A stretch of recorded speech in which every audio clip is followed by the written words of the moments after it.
1, check 2. This is it. Welcome to the Cannabis Coffee Hour. I'm your host, Rob Cantrell, coming to you live and direct from Brooklyn, New York. It's the Cannabis Coffee Hour. I have a great guest, an old friend, a good friend, an amazing person, a history. He is history of cannabis. He was an editor of High Times magazine for over 10 years. He was he did the ad at High Times. He also did some articles. He was the guy that introduced me to High Times through a stand-up comedy show. And he actually was friends with George Carlin and George Carlin's brother. But how he got his job at High Times, and that mixes with comedy, is through George Carlin. Give it up for the man, the myth, the legend, Mr. Rick Cusick! Thank you so much for having me here. I really appreciate it, Rob. Thank you so much. I love you being here. Cannabis and coffee, huh? The Cannabis Coffee Yeah, Hour. you think those two things go together? Yes, I You do. do? Oh, they go so good together. Yeah, man. Wake and bake. That's my religion. Yeah, wake and bake is great. But cannabis and coffee, I always used cannabis as steer away from alcohol. I don't know, for some reason, it was always called the hippies speedball back in the day. Yeah. Well, I'm a writer, and I get up right now for about 2 years, the last 2 years. I get up every morning at about 3 o'clock in the morning, and I make a really big pot of coffee, and slowly I pour it over. I'm very, very particular about my coffee. Yes. I do a slow pour over. It takes me about 20. Pour over with the paper filter? Yeah, but real slow. Yeah, slow. Real slow, and I make sure that it's got a good body, that you have a What dark kind of coffee. grounds are you using? What I go and I buy really good coffee, and I have it ground personally at the store. I don't grind it myself. Yeah. Sometimes they got the grinder there, so you get the fresh beans and you get them ground. That's a flavor saver right there. No, and the thing is, what you gotta do, you gotta pay it nice and slow. You gotta put your time in when you're pouring over coffee. So I pour it over nice and slow, and then I let it slowly go down. I don't really make it too much to the top, just a little bit at a time. And while I'm waiting for that little bit of time to go down, I go out and I do my first bong hits in the morning. I'm getting ready to write. I get up at 2:30, 3 o'clock, something like that. In the morning? Every morning for several years now. I've been writing books, and this is how you do it. Yes. You got to be disciplined about it. And cannabis and coffee is my process. So when you wake up, I do know about the early morning wake up. And I think America and the world and with the internet, it is really starting to happen that in the morning, you can get more shit done. I always love getting high and walking around New York City because it looks like zombie land out there. Yeah. But I don't know. There's something about that sacred 2 hours in the morning or earlier you get that you can create a creative womb. Tell me about your creative womb. That's it. As a writer, that you wake up at 2:30. It's dark outside. I look outside. It's nice and dark, and I have the world to myself.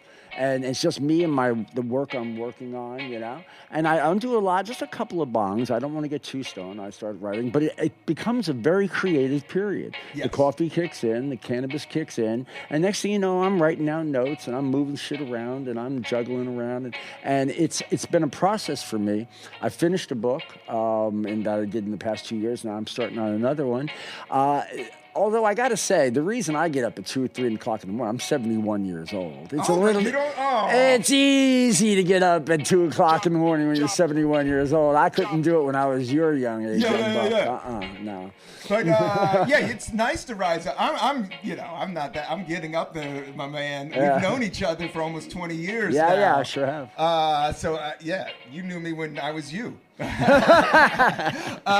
at the same time, that sacred morning hour and writing, after 9 p.m. with creative writing and writing stand-up, writing movies, writing scripts, I can't do the nighttime. I think I'm going to do it. I think I'm going to do it. I tell myself, I'm just going to watch some TV and then I'm going to write for 2 hours at night. No, you gotta get, the writing mojo is a weird one, especially if it's books and like scripts. Well, anything. What you got to do is when you're woke up, when you're awake, your mind is fresh. Okay, you smoke a gazelle, you eat some coffee, that kind of enhances little things. But when you're fresh, that's when the ideas come, and you've got to be disciplined about it. Every day, it's not when I do it, it's when I wake up. It's the first thing I do. I don't go looking at the news. I sit there and I put on a little Bach in the background. Yeah, and I just sit there and I take notes and I mess around. But it's been Bach in the back. That's a good point. Like classical music, there is study about how it affects your brain. Yeah. No, and classical music is kind of stacked and layered, so it does. I could see it messing. And the same thing with dub reggae. Yeah. They say it's really good for you because it lowers your blood pressure. I listen to Louis Armstrong. Oh yeah, Louis is my man. I'm actually going to write a book about Louis, so I keep listening to everything he did. He did music for 40 years, so I got about 30 years left to go. Yeah.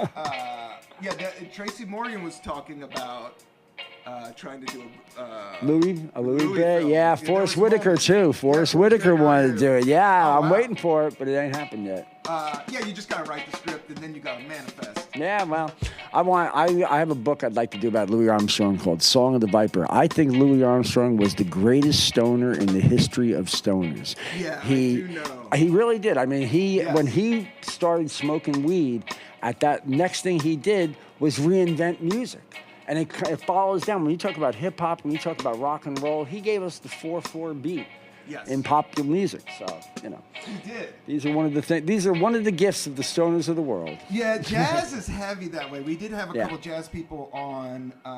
Matt Garrison, who's his dad played with Coltrane. So he was heavy. Serious. Yeah, super serious. Yeah. And I went to a couple jam sessions. But what he was talking about is like jazz introduced all these different rhythms. Like they were the first to manifest all that dun dun dun dun dun. Yeah, the signature, the time signatures. All these time signatures and all these little riffs. Somebody had to go into outer space. Somebody had to go where nobody has gone before, and that's what the jazz cats did. And they did through cannabis. 100%. A lot of heroin too. That came later. It kind of goes both ways. I mean, I love Mesmero. I love all that old jazz stuff. And Louis Armstrong was an everyday pot smoker. I think he also wrote a letter to the President of the United States of America through his management, which must have been like the top. In their day, like the top CAA person. So that person can talk to the president. Yeah. So Louis wrote a thing like, can you get me a weed license so I can travel because I need it for sleep, I need it for diarrhea, I need it for my fucking knee. When you get old, that's what I think. Everybody thinks cannabis is for the young. Cannabis isn't for the teenagers. No. Cannabis is for the over 40. It's when your fucking knee hurts. No, it's really when you get older like me, I'm hitting 71 now, and I'm actually thinking about doing a little tour in New Jersey of the senior citizens' homes. Yeah. To talk about the benefits of cannabis for senior citizens. You would be great for that. Yeah. I've been in I've spent some time in senior centers, and they've gotten a lot better. You're bringing the comedy to the senior centers. I've done a couple gigs. Let me tell you, the most important thing after cannabis being a senior citizen is keeping a good sense of humor. Because really, life is not good unless you have a sense of humor when you get older. Life is hard no matter, it is. And that's why I love you being here, Rick. I haven't seen you before the pandemic. I love you. You gave me a lot of opportunities at High Times. I have to say that. You were the first person that brought me in, made sure I always had good weed in New York, and hooked me up. You fit like a glove. You know what you hooked me up with, which is heavy, but we won't. I think it will be interesting for this podcast.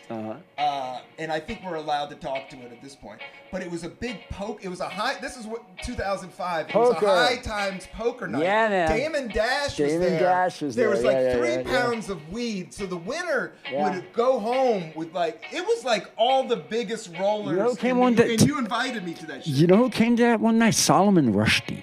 Oh, wow. Yeah. Really? Can you tell us about the poker nights of High Times? Yeah. There was a couple. We started off, playing poker on Thursday nights. Not me, because I really don't play poker, but all the guys there, they played poker. Well, and the girls on Thursday nights. And then they started getting serious about it, so they rented a place downtown. And then what happened was that became a ping pong place as well. Oh, so they had poker tables, and then they had ping pong tables. And so, next thing you know, we had, for about a season or two, we had this little, really party little place downtown. Probably the best poker game in town. It was awesome. Yeah, we had a really good time there. And we had Susan Sarandon showed up one night. Yeah, the time I went, it was in the lofts down in Tribeca. Like it was kind of like De Niro area type shit. And I was like, oh man, this is heavyweight, man. Yeah, it was cool. That's way cool. And you worked, when did you start working at High Times? 1998, June 98, and I left 2016, so I was there for 18 years. Okay. They hired me to be the ad director, and then I was a co-editor for a year and a half, and then for 11 years, I was the associate publisher. And during those 11 years is when we legalized weed. So I'm lucky, man. High Times is around for 42 years, but I got to serve when we pulled it over the line. Which was the most fun time at High Times is when we pulled it over the line. And brought it to America. Brought the Cannabis Cups to America. We had over 20 Cannabis Cups in America over a 3-year period. Yeah. And it was produced, as you know, by the staff themselves. So we're putting out the monthly magazine every month, and then the staff en masse would fly to Seattle and put on a 3-day event, then fly back and do the magazine again. And they would do this for 2-3 years until finally they became so big. We had 60,000 people coming to them at the end. We had to hire other people to do all that grunt work. And we were just then, at that point, we were presiding over it. You guys were just raking. That's when I was hanging in. You guys were just raking in all this money. And it went to the Kennedy family, which was the top lawyer guy that owned everything. Yeah. Well, there's a whole mythology and history. I know I'm glazing over it. No, there was a family. For 42 years, High Times was a family organization that was owned by 2 families. Store. Yeah. And Mom and Pop were right there. And like I said, he was a serious lawyer. He protected us for many years. And High Times went to shit the day he died. And and that's exactly what happened. He protected us for all those years. Within 90 days, it turned into an asset for investors. Before that, it was something that had a mission to legalize marijuana. It went on for 42 years, and at that moment, we achieved legalization when Michael died. Yeah. And then at that moment, because we achieved legalization, when Michael died, suddenly there was massive offers for buying High Times magazine, and they couldn't be stupid. They had more money than anybody had ever offered before. But it was a lot off of the credibility that Michael Kennedy built. 100%. And that gives you value. Your reputation, that's what the young people don't understand. We had a good reputation. And the old guard understands, your reputation is the value. Oh, yeah. Well, that's true become, anyway. And if the reputation's bad, the value goes down. That's right. That's right. But you guys, in terms of weed, you guys had the best. Well, you know what happened, and it's all luck. It wasn't really planned, but High Times, before High Times, there was no cannabis growing in the United States. And then in 1985, they started putting classified ads in the back for seeds from Amsterdam.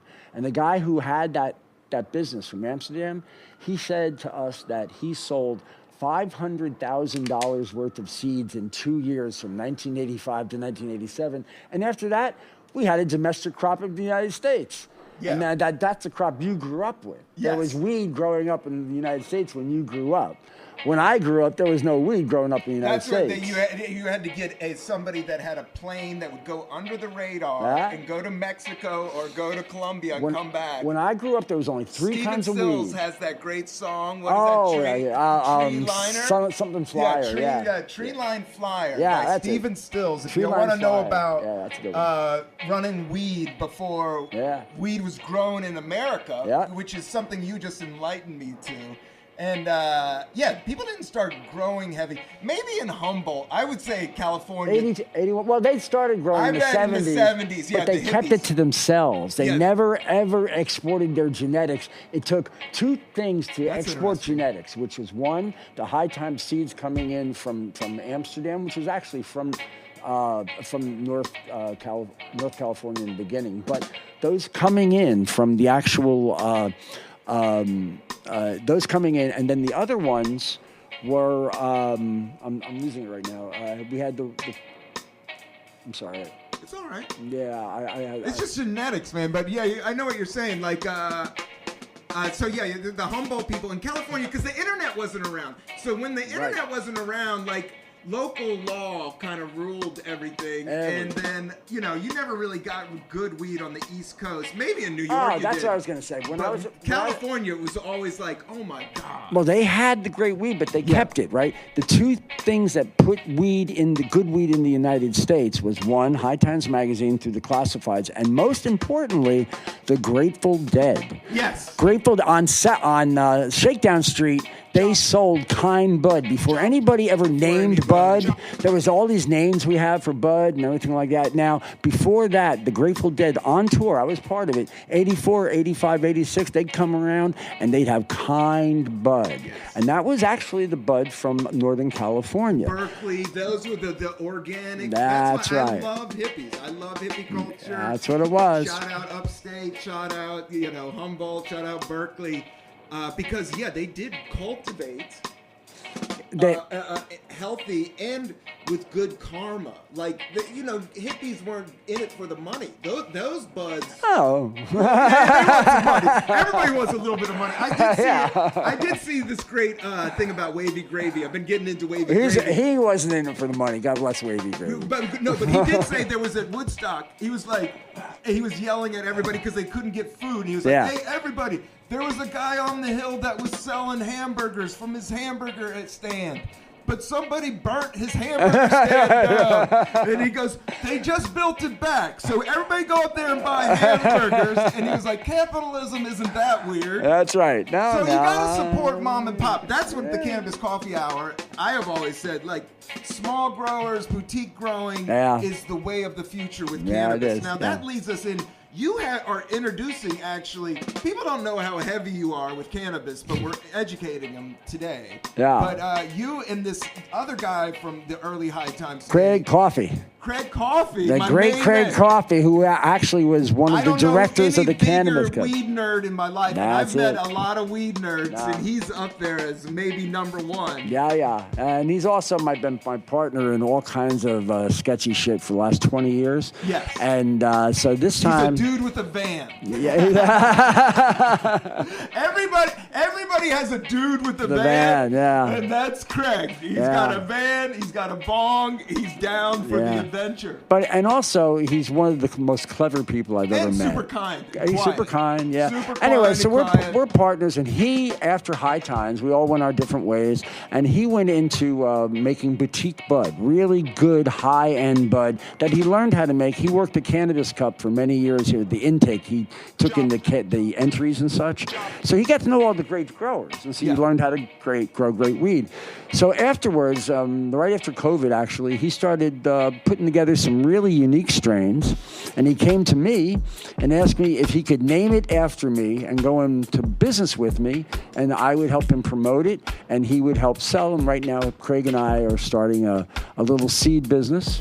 And we were selling Cusick's beard. I'm Cusick. This is my beard. Yeah, Rick Cusick has always had kind of a ZZ Top beard in effect. Yeah, not always. Not that long. I was so glad to see you when you walked down the street and you had the beard rock. You know why I had the beard?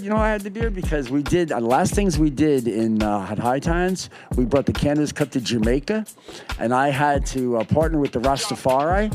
And they didn't trust me at first. And then I found out the longer I grew my beard, the more they trusted me. And so that's how the beard got here in the first place. And I never cut it off. That's a smart move. Oh, yeah. Because you do feel trustworthy with the beard. But now everybody knows I'm the guy with the beard. So we have Cusick's beard, and we're going to be bringing it out seeds And we're going to be bringing it out on clones in September. We're going to sell clones by the mail. In New Jersey, you can find this strain called Cusick. Not yet, but working on that. We're just starting now. Now we're selling it online for seeds, and that's at Big Cartel, Cusick Beard / Big Cartel. But other than that, we're going to be starting to sell clones in September. And in New Jersey, I'm working on it right now. With any luck, we'll be in the dispensaries in Jersey in the fall. Oh, nice. I haven't closed the deal yet, but I think I'm going to very shortly. Yeah, so it's been the honor of my life to have a strain. Craig named it, was his idea. And for me, I went through this whole trip with High Times and everything, and I had stopped and I was writing, and suddenly he came along and named it, and I said, could anything else have been cooler? I could have been better, more gotten my attention. I would have never gone back into this, except he figured a way to make me do it. Yeah. Well, let's try some of the strain. Let's smoke some of this stuff. I don't really smoke that, but you brought some. You got a bomber there, boy. Yeah, I rolled up a spliff. You did. Yeah. You gave me some. This is homegrown. This is some hippie. Yeah. This is not cured or anything. This is my shit. Yeah. I brought it out. But it's a wonderful, wonderful strain. It has a very clear bell-like high. And this is pure coincidence, but it's really, really good for creative writing and creative writing work. Yeah. And so, now, like I said, I get up in the morning, I have a little coffee, and now I have a couple of bong hits of Cusick's Beard, and bang, I'm off to the races, And this is, it's a kind of weed that no matter how high you are, you smoke it, and it just kicks you up to that next level. No matter where you are, it still is going to send its personality your way. Yes. Yes. This is Craig Coffee always grew great weed. Yeah, and he always had a great eye for strains. And you said that it's kind of like a strawberry cough. But I don't want to go too nerdy on the strain, but I think it does taste absolutely delicious. Anytime I smoked at High Times, because I came from California. Yeah. It was hard to, it wasn't hard to get good weed. You can get good weed, but like I said, I did get arrested back in the day in 2007 for weed, for a joint. So going to High Times, you guys always had the best weed and always were just nerdy about it. Yeah. And that's what I love. And you had a ping pong table. Well, not me. Yeah, we had a ping pong. See, that's what I'm saying. We professionalized it. When we walked out, we also made the ping pong as well as the poker. But no, I didn't actually pay too much attention to the nerd shit. I let other people do that, because that really wasn't my thing. But I was very happy to smoke their weed. They would tell me this is the best, and I'd absolutely believe them because I never got high like that before. Yeah. I was going to say before, when I was a kid, there was only 3 kinds of weed you could get in the United States. And this is in New Jersey. Not in the United States. There was only 3 kinds, by and large. You get something, you could get an exotic strain now and then, Maui Wowie or something, when I was a kid. But by and large, the only 3 kinds of weed you could get was either Colombian, Mexican, or Jamaican. Yeah. And that was it. And Jamaican made you laugh, and Colombian made you go to sleep, and Mexican was what everybody had. Yeah. Brickweed, Yeah. And, I remember all this. So then, about 85, when the dead started coming around, and 85, when High Times, they started growing out of the back of High Times, suddenly the domestic crop came, and that changed everything. Marijuana would have not been legal without an American domestic crop. And anywhere you go around the world, American weed's the best. Because that's the weird thing is when Amsterdam started popping, but then legalization started going on at the same time, you would go to Amsterdam and everybody would want California weed. Oh yeah. But I guess Spain right now is building up. There's a couple countries that are building up steam. I think New York State and New Jersey, the tri-state, this is what's really building up. Massachusetts. Yeah, it's Massachusetts. It's catching up with California, and California is actually 100%. Dipping down because of their weird black market, the laws. Yeah. But they always got the crime. California and the West Coast will always have a place in history, and we'll always have a place in history for weed. We wouldn't be smoking great weed without California. Not at all. Yeah. And normalizing it. Like, that was the one thing that I loved about California, is that even your layman, even the most nerd, even the most square person in the world knew enough about weed that it wasn't that big of a deal. Like, it really was, like, normalized. It got better and better. When I first started at High Times in 2018, 35% of the American people wanted marijuana legalized. We gained 1 point a year for 18 years. So that by the time I left, it was 53%. 1 point a year. That was hard won. Every year we gained up one. And then, like I told you before, 51% was when things got serious about legalization. As soon as 51%, the next year it was 53%. The year after that it was 55%. Because once you went over 50%, well, everybody that were on the edge, that were sitting on the fence, they jump over to the winning side. Yes. And all the money guys showed up. Because they wanted to be first on the block to have a new cannabis company. Little did they know they were getting in too early. Yeah. Yeah, and so that's the way it goes. That's the way it came on hard, and what I take from that is like how consciousness, because it just was like in American consciousness or even in human consciousness, it just evolved into, hey, this stuff isn't that bad, and hey, this stuff could work, and especially with computers. I don't know, something about the internet and just getting more truthful. I always think about, did you ever hear about that study of they had these monkeys that learned how to wash potatoes? No. They were all, there was this like tribe of monkeys, and they were washing these sweet potatoes, or they were washing these potatoes, or they were washing some type of vegetable, but they weren't washing it. They were eating it with their hand. Right, they were just eating it straight on. All right. But then one of them, one monkey, learned to put it in the water and start washing it, and didn't get sick. All right. And it grew and grew and grew until they all learned. And that's just how consciousness works. And that's how human beings evolve. That's why human beings evolve. That's how living things evolve. It's like the more we put good things or truthful things into light, right, the person next to you, it makes sense to them. Does that make sense? Yeah, well, the thing is, there's a lot of bullshit in the world. And truth is the only real antidote to bullshit. So the internet is really good at both. Yeah, but my truth isn't the same as your truth. Well, no, truth is truth. Yeah, there are such things as we can talk about things as being true, but they're really our opinions. But real truth with a capital T, these things are inarguable. Like freedom. Let's do this. That's truth. Like we know that just happened. Yeah. That's it. That right there. That's right. Touched. Boom. That happened. That's right. That happened. That's truth. Yeah. That's truth. Now, what that meant is up to our Who writes about it on the internet? He's like, yo, Rob punched me in the face. Yeah, exactly. Yeah. I've never felt so close to a person in my entire life. No, there's hard truths, and there are, and those things are getting at a premium these days because there are people who are learning that online, if you say something over and over and over and over and over again, people start believing it or start thinking about that. But I'll tell you something. I inherited hightimes.com in 1998 when we were the only people, Normal and High Times were the only brands of marijuana companies that were on the internet in 1998. I inherited that website, hightimes.com. Back then, cannabis thrived on the internet because it was a great place to tell the truth. You could get called out, you could call out flame wars, and you could get there and really, hit people up if they were bullshitting and stuff. Yeah. But then somewhere around 2004, 2005, 2006, it flipped. And it started to be, so they figured out, and I think it happened when Obama started running for Senate in Illinois.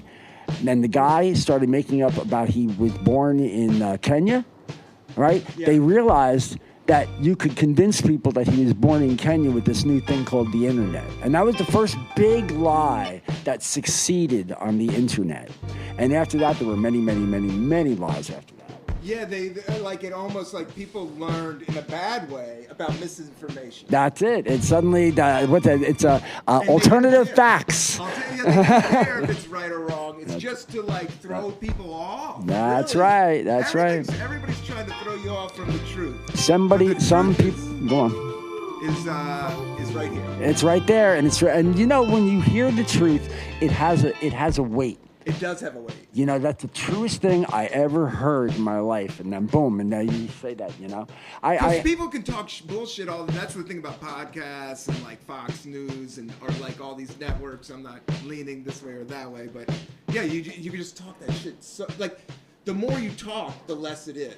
That's kind of the Taoism. I'm going heavy on Taoism, and you know about Lao Tzu? Yeah, sure. Yeah, Lao Tzu, sure. Yeah. That's my shit. Yeah. And it's just all about like, just letting go. And, letting go, being right wind. in the moment. Yeah, and there's no good or bad. There's just now. But there is truth. And there is truth. There is truth. And truth are not negotiable. And, and you can, and if something is negotiable, then it probably isn't true. That's what life and death. That's what, yeah. Well, yeah. Those are the ultimate truths. Well, either you're alive or you're dead. No. And that's it. Well, when we were an earlier race, there was a lot of things we didn't know. Are the stars real? Are they small? Are they big? What's the moon? What's the sun? We didn't know any of that stuff. Now we know. Yeah. We had all these questions in ancient days. Now we know. Now there's only 2 questions left. Where do you come from when you're born, and where do you go when you die? And we don't know those answers. We probably never will. I know. Yeah, but all the other ones are answered. It doesn't matter. That's the thing. No, it doesn't. No, it doesn't. And even if you knew, no, it doesn't. That's the thing. As you get older, you're just like, man, it's just eating this fucking sandwich that I got in front of me. You know what I feel as I get older, and I feel this more and more. I think that life is a miracle. An absolute miracle, and we should really, really be appreciative of what we got, even if it sucks. Yeah. Even if we haven't got a job, you haven't got money, you haven't got a love life. Yeah. Being alive is a gift, and you can always redefine yourself with that attitude. If you allow life to overtake you, you won't be able to redefine yourself. But if you understand that life is a gift and it's always there to be redefined, you'll be fine. And I've been played that one my entire life. In my life, I've had a great life. Man. You've had a great life. I've had a great life. You're not boring. I'll tell you that. Adventures, and I feel the same way. And yeah, I'm very grateful for even all the wrong decisions I made. Yeah, 100%. Yeah, the right and every the wrong decision that's right. You learn, and it keeps on twisting and turning. And even when you're in the sun, there's other shit that pops up. I heard a thing one time said, every day of your life, you go out into the world and you make a decision. It's like hitting a fork in a road. You got to go this way or that way. I make a decision to do this. I make a decision left or right, this way or that way. And every day, 5 times a day, you have to make those kind of right or left decisions. Then at the end of your life, you turn around and you look behind you, and it's all one big straight line. It was not all those decisions you made just disappeared, and everything became what you did. Yeah. And I'm at that point now. I look back on my life, and I was a banker in the 1980s. I was a vice president of a bank before I was like high times thing, So my life, I've had a yin and a yang life, I was in sales. I did recruiting and placing jobs for IT people. There you go. At the beginning of like the computer, but I was a salesperson, right? But I was like an agent for super nerds. Right. Well, and I did that for like 3 years. Just a straight up, What is comedy but good sales? No, that's all it is. All those guys, all those great salesmen. I wasn't a great salesman. I was half-assed, but I could do it. And there was a reason why I was hired. George Carlin's father was the #1 ad salesman for the New York Herald, like a national. Yeah, that's hardcore. He grew up rich, high end. Yeah. Because the sales guys, that would be hard to do sales at a cool newspaper in New York City. That's like your job in high times. Yeah. And the counterculture version.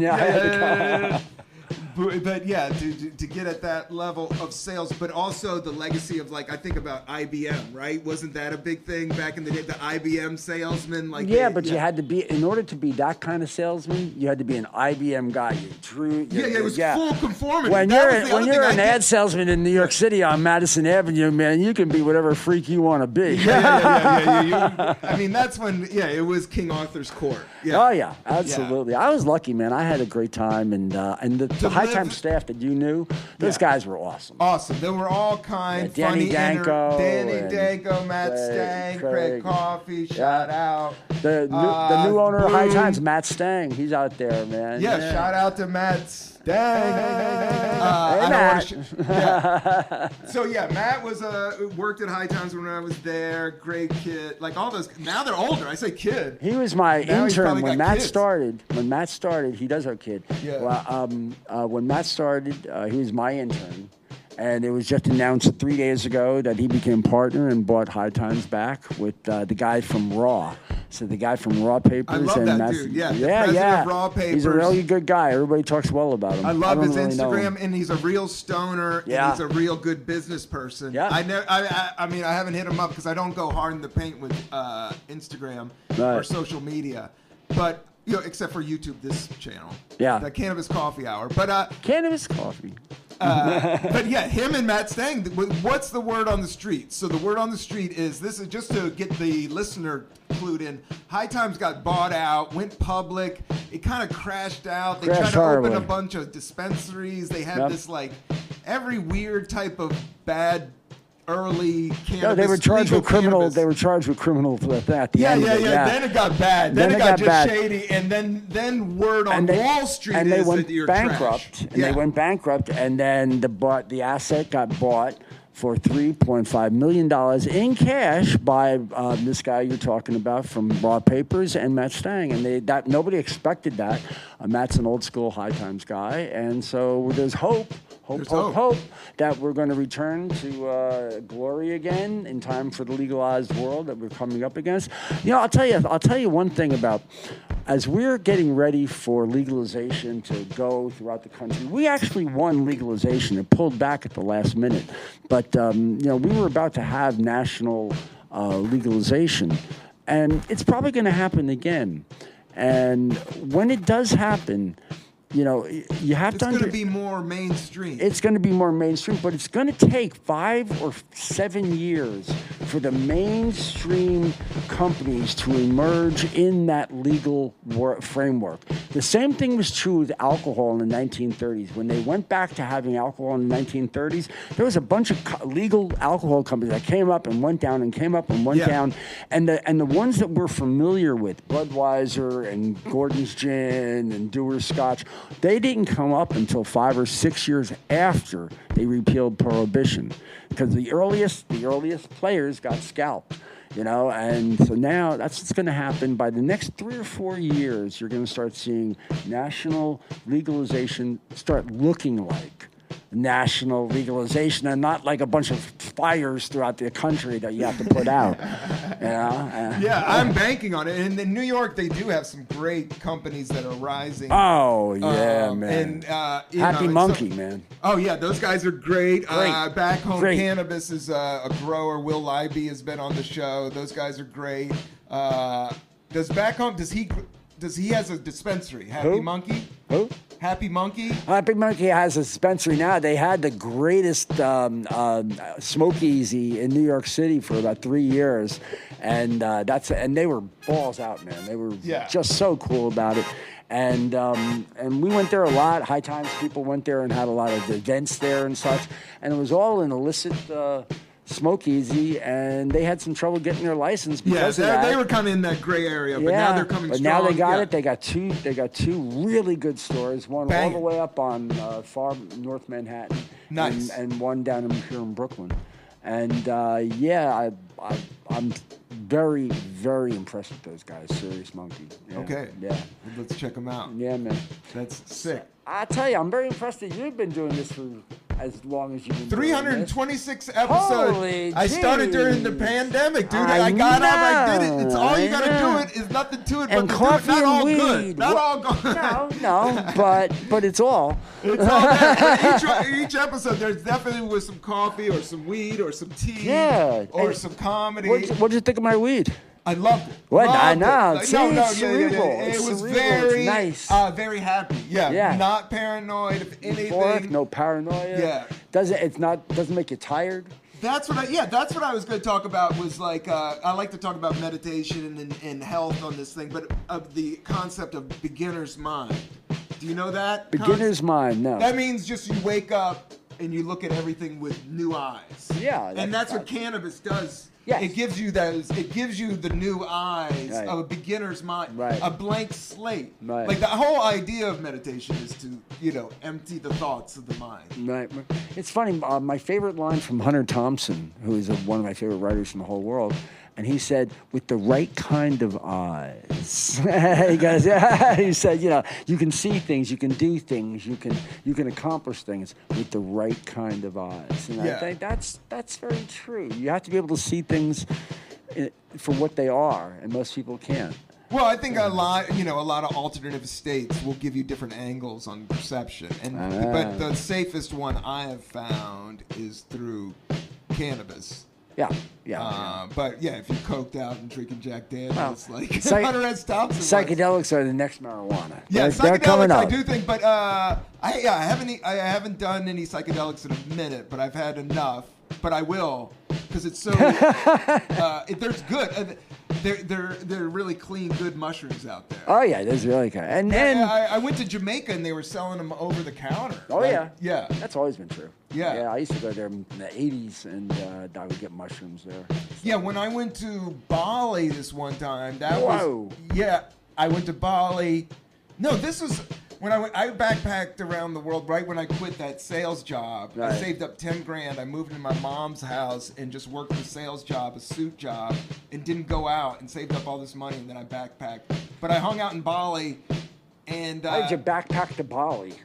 Flew to Thailand and then went and hung out in Thailand for 2 months. Went to Cambodia. You never told me this before. Yeah, I did all this shit. This was all before stand-up. I rode an elephant without a saddle. But I smoked. I drank.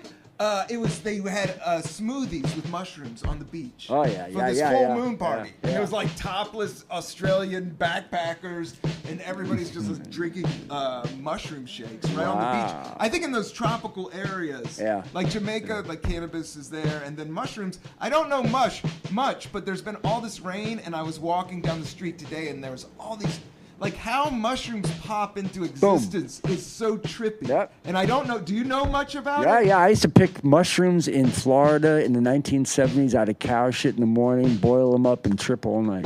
I know this. Like out in the sticks, I remember the kids from the sticks would be like, "Oh man, you could just go pick them out in the cow shit, clean it up, I had a couple of Southern guys teach me how to do it. Yeah. That was great, man. That was great. Yeah, clean. You go and cow shit. Yeah. And you only got 2 hours. They're gone in 2 hours. Yeah, that's the thing. So what happens? It's the mildew hits the soil. Yeah, what happens how do mushrooms come into existence? As I remember it, is that if you have to wait for the perfect storm, light rain before the sun comes up. So if the mushrooms are wet, if the light rain, not a soaking, light rain before the sun comes up, then when the sun comes up and the heat and the light hits them, that's when they pop up. And they're in the cow shit, and they stay for about 2 or 3 hours, and then they just wither and die. So, and how you could tell is they had a brown sunburst on top and purple band around the stem, and that was the psilocybin, was the purple band. And they were light, I could say, but pleasant, really, really. Yeah, and I bet if you catch them right at the right time, right at their peak time, and then get them seal them in a bag and put them in the refrigerator, dry them out, sure, and cure them just right. Yeah. They probably taste delicious. I had a barbecue. I just threw a portobello mushroom and put some olive oil on it. Oh well. And I just threw it on there and ate it in a hamburger bun. It was bomb. Well, I love portobello on the texture of mushroom. Yeah. And even like. How they say they like mushrooms aren't they like the part of the nervous system of nature? Yeah, absolutely. Like First of all, when you see mushrooms all over the ground, that's one mushroom. Yes. It's one mushroom. And it's also the biggest living thing in the world. It's underneath, and it goes on for miles and miles and miles. And there's that we don't see. Paul Stamets is this guy who is the current. He's the expert in not just psychedelic mushrooms, but all kinds of mushrooms. And he talks about how mushrooms are the interspecies between living and dead. Basically, dead gets eaten up through the mushrooms, and the things which I'm saying this terribly wrong, but I thing that get what you're saying. Yeah, it's kind of like all the dead matter, whether it's plant not matter like or a meat plant, matter or it's whatever. not like a plant, and it's not like a living thing. It's right in between the two, and it's the actual intermission between the two. It goes between very, very so. Paul Stamets, you want to look him up on the internet. He's doing some incredible work, and when we do legalize mushrooms, it won't just be psychedelic mushrooms. It's going to be a wide range of mushrooms for a wide range of human activity, because it's that valuable. There's that much there to be done. It's amazing, Yeah, especially with mental health. Like, I do think mushrooms and psychedelics, and hopefully I hate saying the word culture now. Like, I'm done with it. Like, as society gets more empathetic, hopefully. Could eat mushrooms in a controlled, clean environment that's safe, that's not going to shock your system. Because when we came up, we eat mushrooms in the back of an alley. Sometimes your system needs to be shocked. Yeah, you got to that's the whole idea for the thing, is the shock. Yeah. Absolutely, man. You make me look that way instead of this way. But no, I think that that's going to come up, and it's going to come up in the next 5 or 10 years, and you're going to see an entire movement that's going to grow very, very slowly but surely for mushroom resolution. They're gonna come back strong. Yeah. I agree too. I think because even people that don't like weed, like even people that don't like even drugs, think maybe once in a while a mushroom trip might be good. Yeah, I saw Jimmy Kimmel, and he was saying he had a teenage son, and he said, I told my kid about drugs is, don't do drugs. Drugs are stupid. I don't care if you smoke weed, and try mushrooms before you die. I thought that's pretty good advice. That's pretty clear. That's pretty good advice. That's pretty much it. That's it. But no, it's also it makes you laugh.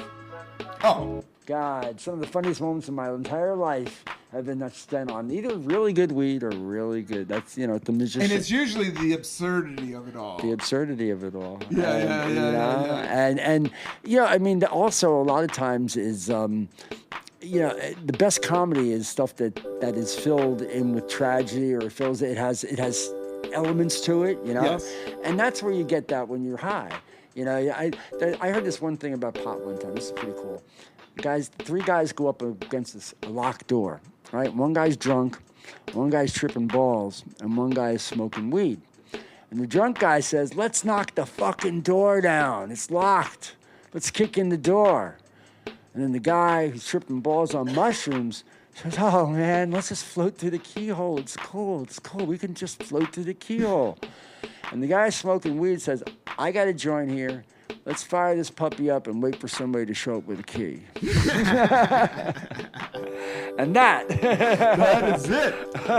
Let's kick back because as Tom Petty said, the waiting is the hardest part. The waiting is always the hardest part. It's the hardest part. It's just being patient with yourself and others and everything. Patience is a virtue.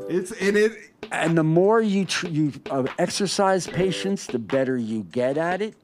And I noticed, because I was a very impatient man when I was younger, and it really defined me, my impatience. And as I got older, I wanted to get rid of it, and it took me years and years. And now I'm a very patient person. I don't get uptight when I need to be patient. I used to get uptight when I needed to be patient. Now I just realize that's the name of the game, man. That is to roll with it. Everybody I've ever respected has had a degree of patience. Yeah.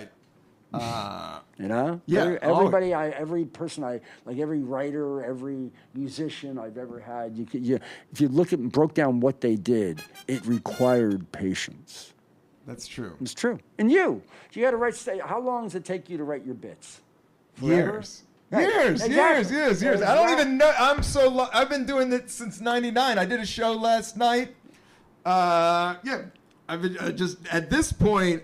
I'm so lost in it. It's a lifestyle, not an event. Yeah. And now I'm just. But I am getting to the point where I kind of know myself. I've been. Right. You get older. As you get older. Yeah. And I know myself, and I just know when I need to work hard and go out there. Yeah. But during the pandemic, it was hard to do stand-up. So leaning into this podcast. So I want to thank everybody that's listening to the Cannabis Coffee Hour right Thank you for having me on this podcast. Coffee and cannabis, bro. I'd love to having you. We'll have you every week, Rick. And definitely, bring more of Cusick's beer. Yeah, man. Let's give a shout out to that dispensary you were telling, Nico's dispensary. Nico, hey, the Jester. Yeah, sure is. Okay. It's in New Brunswick. Jesters. Cannabis Club. Is that going to have Richard's beer? Well, like I said, I'm trying to get it into the Jersey system right now. He will have it, certainly, but first I got to get it into the Jersey system. Yeah, but Nico was the cultivation editor, Nico Escondido, and now he owns a really cool cannabis shop right by Rutgers University in New Brunswick, New Jersey. I got to go check them out. I always like that cat. Way cool. But you also worked with Whoopi Goldberg, right? Yeah. Tell us a little bit about... Tell us, and then I'll let you go. But let's give Whoopi a shout out. Yeah, sure. What happened was I knew Patrick Carlin, and That's true. This is George Carlin's brother. We could go a 2-hour episode, but I got my man Max here doing audio visual, being too cool. We're going to try to keep it to an hour. But that was George Carlin's brother. George, and he was well known within the comedy community because he was his older brother. He was literally the first person George ever made laugh. And he was his older brother, and he was a great guy. And so anyway, I knew him, and he invited me to come to a George benefit at the New York Public Library. And long story short, in the green room, we met Whoopi Goldberg. And I slipped her my card, and I said, from High Times, I said, if you ever need my services, please give me a shout. About 2 years later, I'm sitting there, and the phone rings on my desk, and hello, is this Rick Cusick? Yes, it is. This is Whoopi Goldberg. And I said, no, it isn't. And she says, yes, it is. I said, well, I met Whoopi Goldberg. And she goes, and your daughter was wearing a top hat. And I went, oh, shit, you are Whoopi Goldberg. And I said, what can I do for you?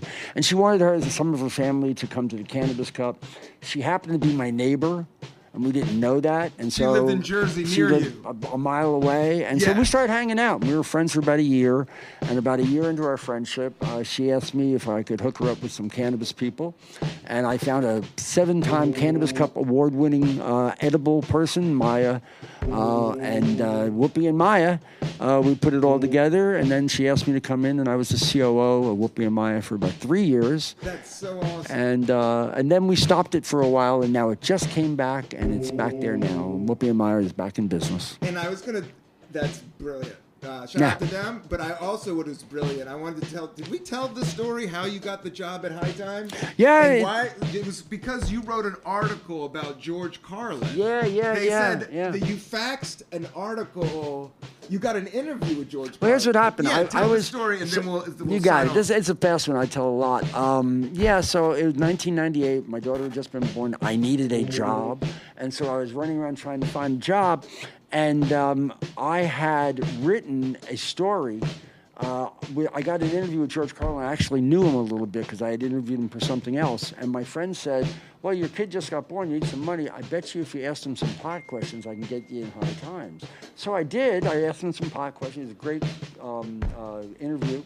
And I sold it to High Times, and it was on the cover. I'm looking for a job, and it said in the New York Times, a blind item. It said, Counterculture magazine needs ad director. Please send here. And so I said, Counterculture, I'll send them my High Times cover. So I sent them my High Times cover. Little did I know I was sending it to High Times magazine. And they pulled me in, and I had used one of the people at High Times as a reference. They pulled him into the office, said, you know Rick Cusick?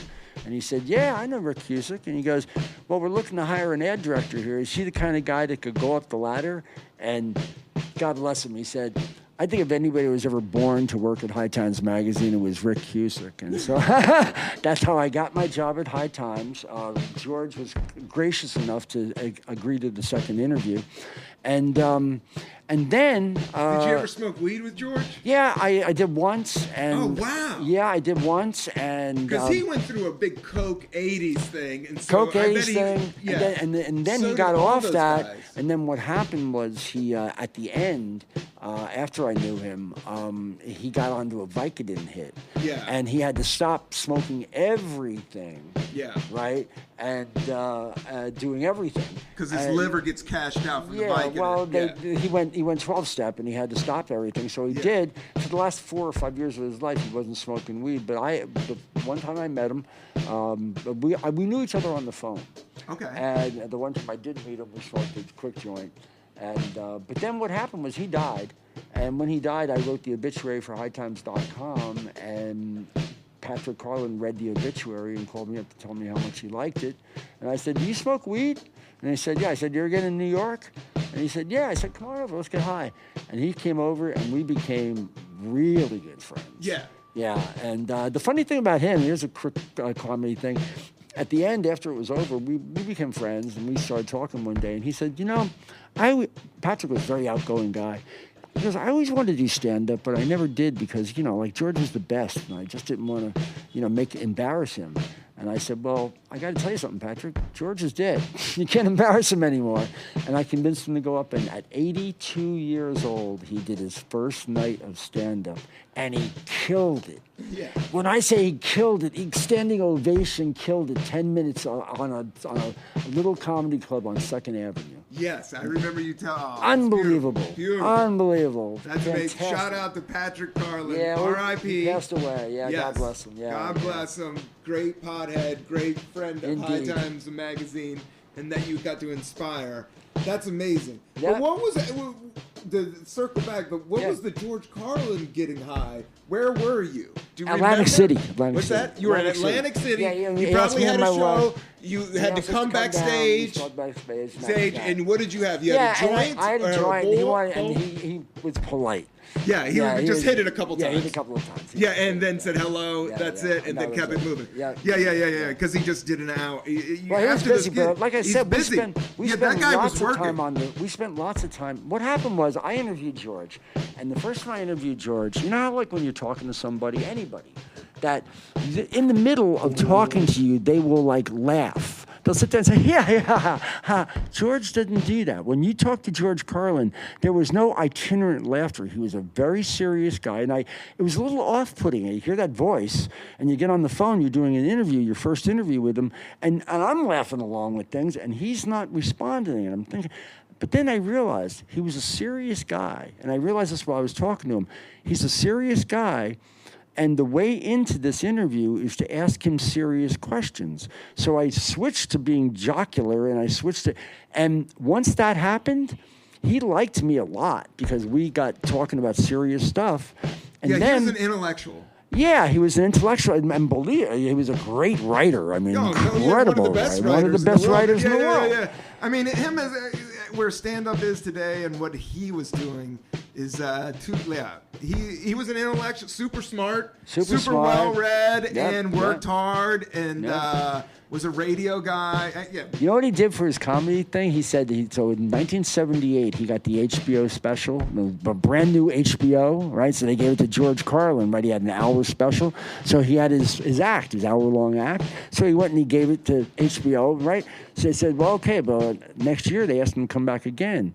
And he said, okay, but I have this act I put out there. So he went up in the second. So then what he did for the next 20 years, he consciously wrote an act starting January 1 every year throughout last year's act entirely. He was a worked it all the way through the year, and then in October when he had to do the HBO special, he would vomit it out and then put it in the can and never do it again, and then start up again January 1 and do it. 20 years of recreating his act over and over and over again, flying without a net.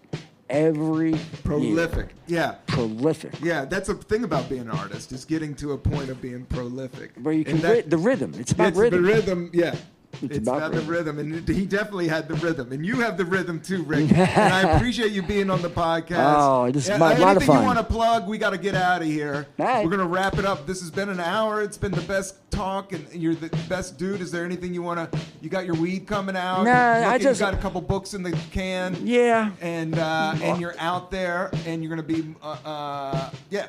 If there's any literary agents out there that think I might be a good catch, hit me up at reeferdad1@gmail.com. Yeah. Word. Perfect. Rick, thank you for your time. You're the best. Rock Thank and you, roll. bro. I really appreciate you coming. I asked you to be on this show. Yeah. And you were very, very obliging. Always, Rick. You always were there for me. Yeah. Anytime. You know I got your back. When you're friends with old Rob, I got you.